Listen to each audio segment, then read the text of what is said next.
Assalamualaikum warahmatullahi wabarakatuh. Jumpa lagi dengan saya, Profesor Kamaruzaman Rustamam Ahmad. Nah, dalam kesempatan lesson kedua, kita akan teruskan kajian kita tentang teori geopolitik. Nah, dalam kesempatan ini kita akan lihat teori geopolitik klasik yang lahir di Eropa pada abad ke-20.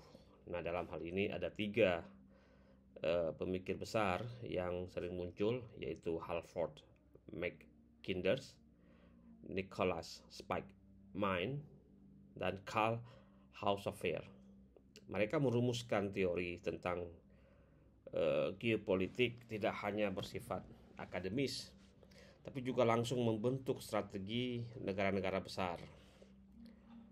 Ketika teori yang akan kita kupas ini dari teori misalnya teori Herd, Land, Rimland, dan Lebensraum, ini bahasa yang bukan bahasa Indonesia. Bukan sekedar konsep abstrak kalau kita lihat, melainkan peta yang digunakan oleh penguasa dalam merancang perang.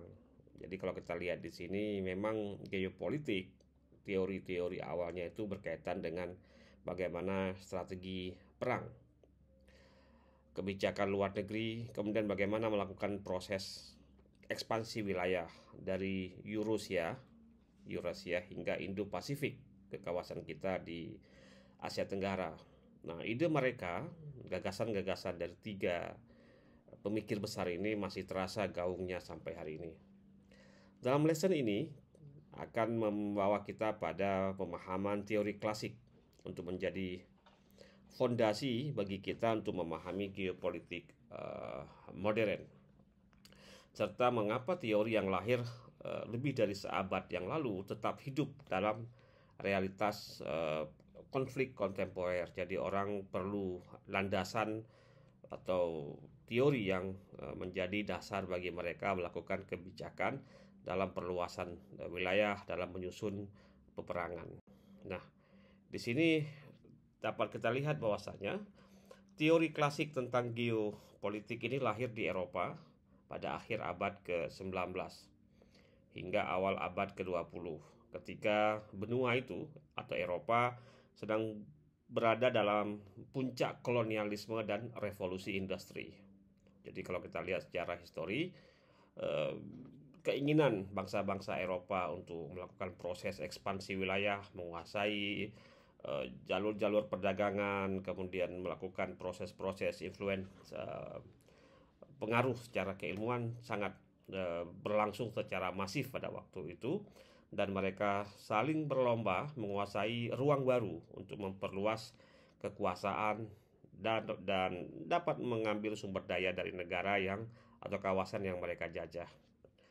Para pemikir geopolitik klasik berangkat dari realitas bagaimana sebuah negara dapat bertahan hidup jika tidak memiliki akses ke wilayah strategis, jalur perdagangan, atau cadangan energi. Maka teori yang akan kita kupas ini itu sesungguhnya adalah refleksi dari obsesi orang Eropa terhadap dua hal, ruang dan kuasa. Jadi bagaimana memperlebar ruang, setelah itu mereka melakukan proses kolonial atau meletakkan cengkaman kekuasaan mereka. Nah, teori-teori ini tidak lahir dalam ruang akademik mereka, tapi ini kalau boleh kita bilang gasolin atau bahan bakar bagi kebijakan luar negeri, strategi militer, dan ekspansi kolonial. Mackinder, Spiegelman, dan Haushofer, tiga yang akan kita kupas pada pertemuan ini, bukan menulis ya semacam policy brief ya atau melahirkan teori, tapi mereka memberikan kerangka berpikir, framework yang digunakan penguasa pada waktu itu untuk menaklukkan dunia. Dapat kita katakan bahwasanya teori klasik yang akan kita kupas ini adalah titik awal dari lahirnya geopolitik sebagai sebuah disiplin strategis sekaligus politis. Di sini kita lihat bagaimana mengapa kemudian geopolitik sejak awal bukan ilmu yang netral, melainkan syarat dengan kepentingan kekuasaan. Jadi inilah pentingnya kenapa kita semua para sahabat perlu belajar tentang ilmu geopolitik. Nah, kita lihat teori pertama dari Halford Mackinder, ini sering disebut sebagai bapak geopolitik klasik yang paling berpengaruh. Dia memperkenalkan konsep heartland. Heartland itu wilayah jantung Eurasia yang membentang dari, ini ada peta di depan kita, dari Eropa Timur hingga Asia Tengah. Mackinder merumuskan satu pepatah atau adagium yang cukup terkenal. Who rules East Europe commands the heartland. Who rules the heartland command the world. Bagi Mackinder, kekuatan daratan jauh lebih menentukan dibandingkan dengan kekuatan maritim. Jadi mereka fokus pada menguasai kawasan-kawasan seperti ini, kawasan land, daratan. Kemudian karena akan apa kalau mereka kuasai, akan menguasai wilayah-wilayah Eropa misalnya, Asia, dan juga bisa sampai ke Afrika. Kenapa mereka ingin kuasai? Karena di sana tersimpan sumber daya yang melimpah, rute strategis ini, dan posisi geografis yang membuat sebuah negara mampu menekan lawan dari segala arah. Jadi kalau kita lihat hari ini perang Ukraine dengan Uni Soviet misalnya, atau Rusia juga membuktikan tesis ini. Nah, pemikiran ini sangat mempengaruhi strategi global pada abad ke-20, baik Jerman, Rusia, dan tentu saja dulu Uni Soviet. Semuanya melihat heartland sebagai kunci dominasi dunia. Bahkan hari ini tadi sudah saya sampaikan, konflik Ukraine dan perebutan pengaruh di Asia Tengah masih menjadi bukti nyata relevansi teori dari Mackinder ini. Jadi memang agak sedikit strategis kalau mereka menggunakan teori dari Mackinder yang dikaitkan dengan heartland. Heart itu hati, masalah saya. Jadi kayak jantung ya. Ini dia petanya. Oke, kemudian kita lanjutkan.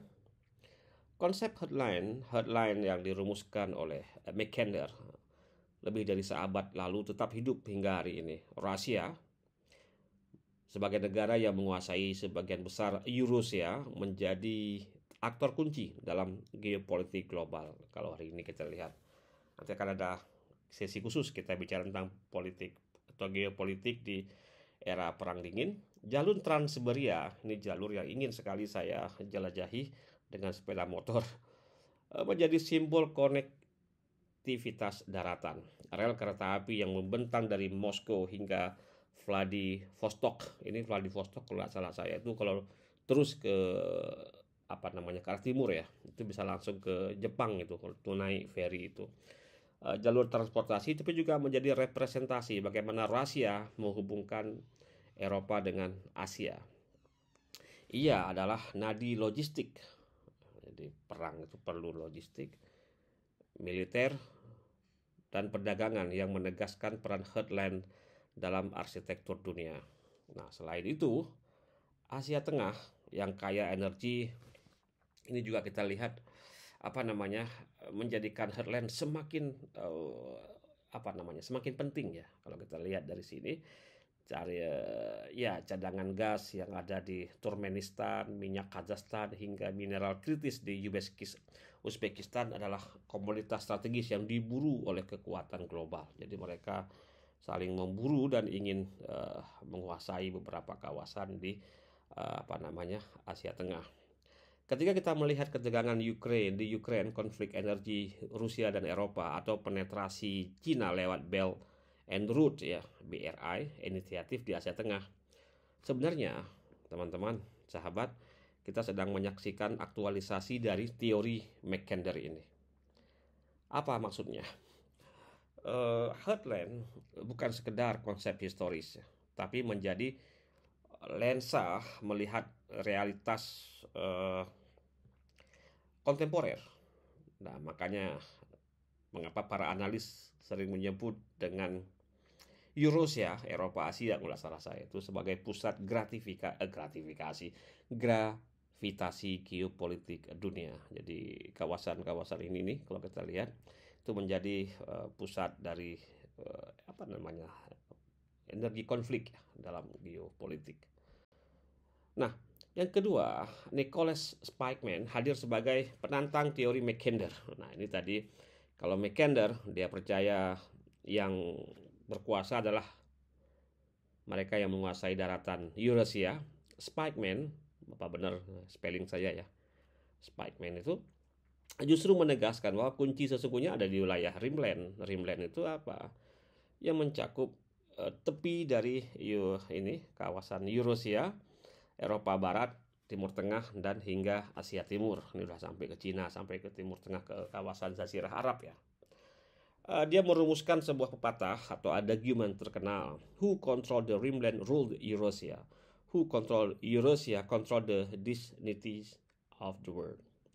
Jadi apa maksudnya? Siapapun yang mampu menguasai jalur pesisir Eurasia akan mampu menekan headland dan dari luar sekaligus mengendalikan akses maritim global. Jadi ini kayaknya lebih ke arah laut ya. Dan Rimland adalah ruang transisi tempat bertemunya daratan dan lautan. Disitulah peradaban besar lahir. Jalur perdagangan dunia dibangun dan ini yang cukup penting, konflik global sering terjadi. Spikeman melihat bahwasannya Rimland sebagai zona yang paling dinamik, di mana kekuatan maritim bisa menahan ekspansi kekuatan daratan. Jadi kalau dalam perang itu ya, kalau dia bisa menguasai laut, maka musuh itu tidak akan bisa menguasai daratan karena dia bisa menahan. Makanya dulu ketika perang mereka mengirimkan armada perang ke laut, kemudian kalau musuhnya kalah dia bisa mengontrol dari aspek land. Nah, selanjutnya teori ini apa maksudnya? Ini menjadi strategi Amerika sebenarnya pada abad ke-20 selama Perang Dingin. Dia menjadikan ini sebagai containment. Jadi ada kebijakan containment, menahan ekspansi Soviet yang tadi teori awal disampaikan dalam heartland dengan cara mengurungnya menjadi kekuatan Rimland. Makanya lahirlah NATO di Eropa Barat, aliansi pertahanan bersama yang bukan hanya melawan Uni Soviet secara militer, tapi juga memastikan kontrol geopolitik di tepi Eurasia. Nah, kemudian di Asia Timur, tadi saya katakan Jepang ya, tapi benar kayaknya ya. Jadi Amerika membangun aliansi strategis dengan Jepang, dengan ya Korea Selatan, Taiwan lah salah saya ya. Ini juga ada di sini negara-negara Taiwan. Semua pangkalan militer yang ditempatkan di kawasan itu, ini alasan utama sepertinya ya, menjadi realisasi kalau saya boleh, atau implementasi dari strategi geopolitik melalui pola Rimland ini, memastikan bahwasannya kekuatan pesisir dari Eurasia ini tetap berada dalam orbit pengaruh Amerika. Jadi Anda bayangkan begitu panjang cara berpikirnya ketika kita lihat kenapa Amerika menempatkan armada perang mereka di beberapa titik, kayaknya hampir seluruh dunia ya, di titik-titik laut itu. Dan mereka ingin menguasai, ternyata ingin mengurung pengaruh-pengaruh dari beberapa negara yang tidak menjadi aliansi strategisnya seperti China dan Rusia misalnya di Eropa. Jadi kalau di Asia mungkin China, di Eropa mungkin Rusia ya. Nah, strategi Indo-Pasifik Amerika yang kita lihat hari ini, yang tadi barusan saya sampaikan, ya mereka melakukan penguatan dengan Jepang misalnya, dengan India, ya pasti dengan Australia, Filipina. Maka ini adalah kalau kita lihat secara geopolitik warisan langsung atau implementasi langsung dari teori Rimland. Dengan kata lain, Rimland telah menjadi blueprint kebijakan Amerika selama 7 dekade dan masih menjadi kerangka hari ini untuk menghadang pengaruh Cina. Jadi teman-teman, kita sudah sedikit tahu bagaimana kemudian Amerika tidak ingin memberikan keleluasaan yang cukup strategis bagi Cina jika dilihat dari perspektif Rimland ini. Nah, yang ketiga adalah ini teori Karl Haus-Savier. Ini yang membawa geopolitik ke ranah ideologi yang paling ekstrim. Dia memperkenalkan konsep Lebensraum, ini kayak bahasa Jerman ya, atau ruang hidup. Sebuah gagasan bahwa negara tidak bisa bertahan tanpa ekspansi wilayah. Menurut dia, House of Fair ini, teman-teman, bangsa yang ingin bertahan hidup, dia harus memperluas ruangnya. Jadi dia harus melakukan proses penjajahan. Jadi jangan heran kenapa Belanda jajah Indonesia, kemudian datang ke tempat kita untuk apa? Merebut sumber daya dan menaklukkan tetangga-tetangga kita, atau dia melakukan proses aneksasi. Dan ide ini kemudian menjadi, waktu itu menjadi justifikasi bagi Nazi Jerman dalam melakukan proses agresi militer ke Eropa Timur. Ini kalau tadi teori yang ketiga itu tadi Himmler Amerika, kayaknya teori ini digunakan oleh Hitler ini. Hitler dia membangun dengan teori ini sebagai dasar ideologis, disebut dengan Third Reich.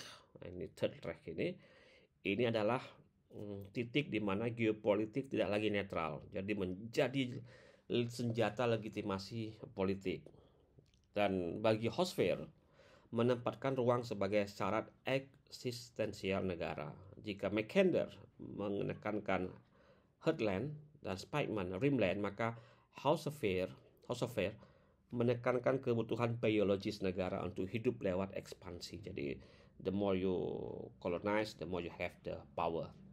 Pemikiran ini menciptakan salah satu tragedi terbesar di, mengeri juga teori ini. Saya juga baru pelajari, agak mengerikan ini. Teori ini apa? Tragedi terbesar selama abad ke-20. Perang Dunia Kedua, genosida dan kehancuran Eropa. Jadi ketika saya pelajari geopolitik, baru kita sadar ya, kenapa ada genosid, kenapa kayak ada negara kayak Israel. Ternyata Israel kayaknya menggunakan teori ini nih. Teori dari House of Fair, bahwasanya dia harus melancarkan dan membuka jarak atau membuka titik-titik yang bisa mereka lakukan proses ekspansi dan aneksasi. Nah,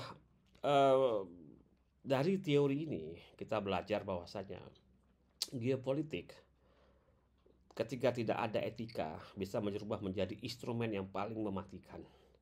Teori Lebensraum, saya lihat ini juga ada sekarang terjadi di Timur Tengah, khususnya di Israel. Ini menjadi bukti nyata bagaimana ilmu dapat dipelintir menjadi ideologi pembenaran bagi penaklukan dan pembantaian. Dan ini menjadi peringatan bagi kekuatan analis geopolitik harus selalu diimbangi dengan kesadaran moral. Jadi poinnya apa ya? Poinnya ketika tidak ada lagi moralitas, tidak ada lagi etika, dan orang ingin melakukan proses aneksasi, menguasai, dan ingin melakukan genosid yang terjadi sekarang di Timur Tengah, khususnya oleh Israel kepada warga Gaza di Filipina, artinya mereka menggunakan teori ini ya. Keren nih teman-teman, ini kok jadi begini ya manusia ya, ada saja. Nah, yang selanjutnya adalah apa? Teori dari Karl Hosseffer, contoh nyata bagaimana ilmu bisa dipelintir menjadi ideologi yang sangat mematikan. Pemikirannya tentang Lebensraum memang dimaksudkan sebagai teori akademis, jadi dasar akademis, kemudian diambil sebagai payung atau dasar bagi Nazi melakukan proses genosid terhadap Yahudi ya. Kemudian sekarang Israel mengulangi teori ini. Nah, konsep ruang hidup yang awalnya lahir dari refleksi geopolitik berubah menjadi dasar pembenaran ekspansionisme Hitler. Di sini, invasi ke Polandia, agresi ke Eropa Timur, hingga kebijakan genosida memperoleh legitimasi semu atau pseudo ya. Hosfer memang bukan aktor politik langsung, dicatat sebagai salah satu intelektual yang memberikan, ini ngeri nih teman-teman, yang memberikan justifikasi akademis bagi tragedi Perang Dunia Kedua. Inilah titik paling kontroversi. Apakah Hosfer hanya seorang ilmuwan yang idenya disalahgunakan, atau dia menjadi bagian dari musuh, atau bukan musuh, mesin ideologi Nazi? para sarjana masih memperdebatkan. Nah, tapi yang jelas warisan pemikiran dari teori ini meninggalkan luka yang mendalam dalam sejarah kemanusiaan di dunia ini. Jadi teman-teman, ini luar biasa ini. Bagaimana seorang ilmuwan melahirkan sebuah teori, kemudian teori itu menjadi dasar kebijakan dari sebuah negara atau sebuah rezim. Kemudian rezim itu punya alasan untuk melakukan proses bumi hangus atau genocide. Nah, akhirnya apa? Geopolitik itu tidak lagi ilmu yang netral karena dia ada kepentingan kekuasaan. Karena itu jika tidak dikuasai atau disertai dengan etika, teori geopolitik sebenarnya dapat menjadi dasar dalih ideologi, dalil apapun lah untuk melakukan proses penaklukan, penjajahan, bahkan sampai kepada kejahatan kemanusiaan. Nah, ini kemudian muncul pandangan bahwasanya gagasan dari Husserl ini menjadi simbol ambivalensi geopolitik. Artinya, antara ilmu yang memberikan pemahaman tentang ruang dan kekuasaan, sekaligus potensi bahaya ketika jatuh ke tangan penguasa yang haus dominasi. Saya nggak tahu ya, apakah dulu juga pernah dipakai di Majapahit ya, ketika Sumpah Palapa Gajah Mada ya. Jadi jangan ini juga menjadi bukti bahwasanya orang itu ingin melakukan proses aneksasi, kemudian dia melakukan proses klaim wilayah orang, kemudian dia katakan bagian dari sebuah upaya dasar yang kuat untuk proses. Tapi waktu itu unifikasi ya, penyatuan Nusantara. Itu dulu istilahnya Sumpah Palapa. Nah, mari kita lihat yang ke selanjutnya. Ini perbandingannya ya. Teori besar dalam geopolitik ini yang tadi kita kupas secara sepintas itu memberikan 3 lensa berbeda dalam membaca dunia hari ini. Mackinder menekankan siapa yang menguasai heartland Eurasia bagian tengah akan menguasai dunia. Logika ini, apa yang disampaikan oleh Mackinder ini, menempatkan kekuatan daratan sebagai inti dari kekuasaan global. Spikeman menegaskan pentingnya rimland, pesisir. Jadi dia ingin menguasai pesisir sebagai kunci kontrol atas perdagangan dan jalur maritim. Ini kayaknya pernah juga kemarin ya, jalur maritim. Tapi Indonesia menyebutnya jalur rempah ya pada era Pak Jokowi. Nah, dalam pandangannya kekuatan pelaut dan pesisir itu menentukan daripada kekuatan darat semata. Jadi if you can control the sea, you can control the land. Tapi nanti belakangan ada yang baru katanya. If you can control the air, you can control the land. Nah, ini nanti mungkin ada lagi ilmu geopolitik yang baru ya. Siapa yang bisa menguasai udara, berarti dia bisa menguasai daratan.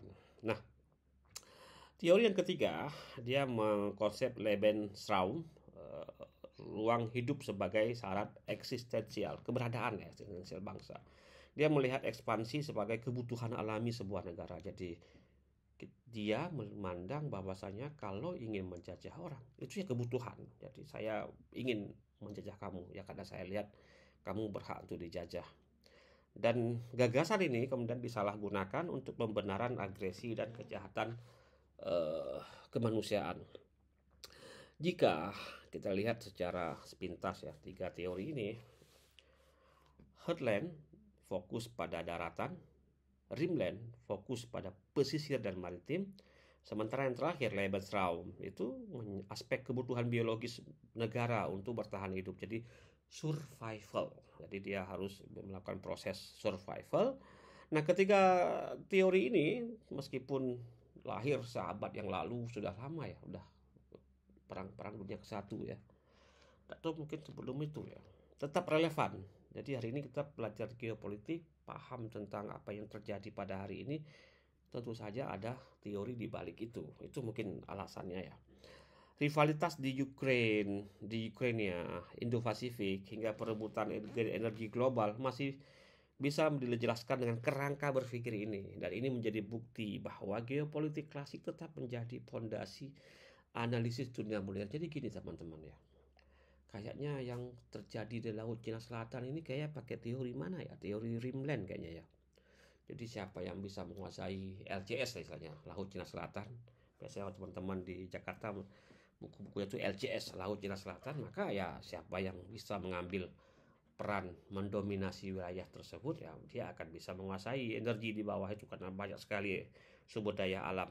Saya cuma sampai ke Natuna waktu itu, sampai ke ujung pulau Natuna, melihat bagaimana ya di bawah air laut yang tenang itu ternyata menyimpan kekayaan alam yang sangat luar biasa. Jadi sahabat, ini kita sudah sampai di ujung pada lesson yang kedua ini tentang teori klasik di kajian geopolitik. Kita akan lanjutkan nanti ya, bahwasanya tiga teori yang tadi kita jelaskan itu ternyata membentuk strategi global hingga kini. McKendrick dengan Headland, Spikeman dengan Rimland, Haushofer dengan Lebensraum, kayak bahasa Jerman itu ya, memberikan tiga lensa berbeda dalam membaca jadi daratan, daratan ya, pesisir, dan ruang hidup. Nah, semua teori yang tadi kita kupas itu kan saling melengkapi ya, bahkan terjadi racing di situ ya. Jadi kalau kita lihat negara ada yang pakai daratan, oh berarti dia ngambil headland. Kalau dia ingin menguasai laut, berarti dia ingin memakai rimland. Tapi kalau dia ingin menguasai orang dengan kebutuhan survival kayak Israel sekarang, berarti itu dia pakai teorinya Lebensraum dari Haushofer.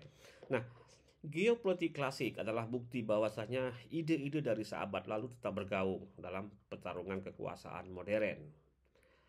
Uh, jadi ini nanti kita akan lihat lagi, uh, masuk ke session yang selanjutnya, lesson yang ketiga tentang geopolitik maritim dan daratan. Nah, ini nanti kita masuk lagi secara perlahan-lahan. Bagi Anda yang sudah bergabung di kelas ini, terima kasih ya. Nah, nanti akan kita lihat bagaimana Inggris ya. Inggris itu juga dulu jajah ya, kalau nggak salah saya itu, sebagai imperium laut. Jadi kalau Anda pernah baca bukunya siapa tuh, Van Vleck. Van Vleck itu nulis tentang Nusantara. Itu luar biasa bagaimana dia memotret Selat Malaka ya. Ini kebetulan dekat, kami di Aceh dekat dengan Selat Malaka. Kita akan lihat nanti rahasia dengan kekuatan darat. Jadi kalau Inggris imperium laut, kirim kapal, Rusia kekuatan darat. Nah, ini Amerika yang menarik. Dia menggunakan kekuatan hybrid. Hybrid ini dia pakai headland, dia pakai rimland, bahkan kadang-kadang dengan alasan tertentu juga bisa digunakan pola-pola Lebensraum ya. Tapi kita lihat nanti bagaimana cara yang ketiga ini dipraktekkan oleh Amerika. Nah, yang terakhir ini luar biasa, muncul pemain baru yang mungkin nanti juga kita perlu sesi khusus untuk membahas tentang ini Cina sebagai kekuatan maritim baru, dan mereka punya Silk Road, jalur sutra, kemudian BRI, banyak sekali istilah-istilah Cina itu dalam membentuk arah baru peta dunia. Jadi bagaimana kepentingan ekonomi Cina, kemudian dia menggunakan juga kekuatan militer, bahkan kadang-kadang terlibat dalam berbagai aksi-aksi yang mungkin berada di belakang layar. Nah, mungkin teman-teman ini dulu kita untuk lesson yang kedua tentang teori klasik dalam kajian geopolitik. Semoga bermanfaat. Nanti kita akan jumpa dan terima kasih. Semoga Anda tetap bertahan di kelas atau di lesson berikutnya. Akhirul kalam. Assalamualaikum warahmatullahi wabarakatuh.